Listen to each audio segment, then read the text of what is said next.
শেখ হাসিনা বাংলাদেশে আসবে, ইনশাল্লাহ আসবে। জনগণ আনবো, জনগণ আসবে, জনগণের দিকে চাই সে আসবে। নৌকা না থাকলে আমরা ভোট দিব না, আমরা যাবো না ভোট দিতে। আগের সরকার আমাকে অনেক ভালো ছিল, অনেক ভালো ছিল আমাকে আগের সরকার।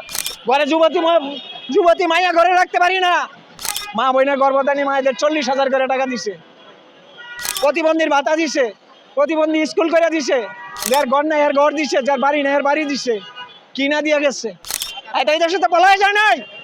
আমরা 2 মুঠো ভাত খাইয়া আমরা দেশে ঘুমাইতে পারছি ঘরের দরজা খুললা। এখন আমরা ঘরের কবুতর রাখতে পারি না, ঘরের ঘর তালা দিয়া। রাস্তায় কমাই মেরেলায়, কেন মেরেলায় কোনো প্রতিবাদ নাই। রাস্তায় সন্ধ্যার লাগে মেরেলায় কোনো প্রতিবাদ নাই, কেন এই দেশে প্রতিবাদ নাই? আমরা কি এইটাই চাইছিলাম?